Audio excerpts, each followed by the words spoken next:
Automations, this is where you set up your automated emails and workflows. This is incredibly powerful as well too. If we go into one of my workflows, let me go. You can organize these into folders so they're easy to find as well too. All right, let's go into this one here. So these are for people that are registered for today's event. That there is my workflow or my automation for this here. So there is a trigger, which means that remember you received the email, that very first email I sent you out, said if you're interested in coming along, click this link.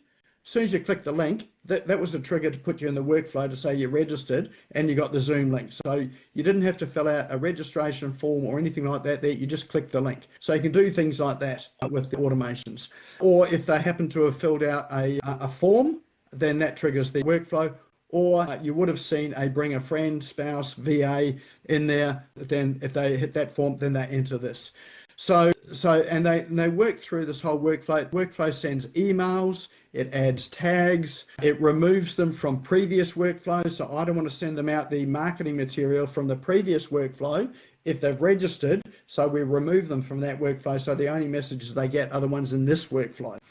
And then, we've got wait steps as well too, so that we can send an email tomorrow and the next day and the next day. So you can set up wait steps. One of the wait steps that I do like in this is that you can set an event time. So here's our event, 8:30 a.m. today. And so we can set the event time at the top here. And then down the bottom, we can do this here, wait till 12 hours before the event to send the reminder email. So you don't have to worry about, what is the date and what the time you've got to send it. You can set it based on when your event time is. And then you can do it for after the event. So after the event is, and you want to send an email after the event, you can send that. And so what I've done with this one here is I've set up a conditional statement so that if you are already a ICNXN client or you're on a trial, you will get this email. But if you are a past client who's been on the system, but you're no longer using it, then you'll get this email.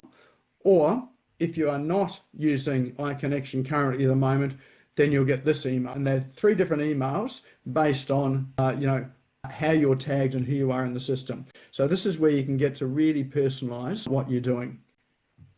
And the way to add to your workflows, if you click the plus button anywhere between any of these steps, then you've got lots and lots of options all here. In fact, there's way too many options to go through them all, but sufficient to say that you can do things like trigger off people that have come into you by Facebook to give them some different welcome email to someone that's come in on a web form.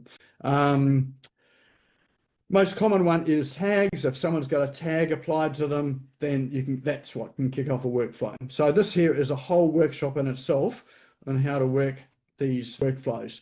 Add people to courses, memberships, all that sort of thing through this as well. And those workflows are what drive my opportunity pipeline to move people through that automatically. So depending on what they've done, what they've clicked on, what they've read, that's what sends them through the opportunity pipeline.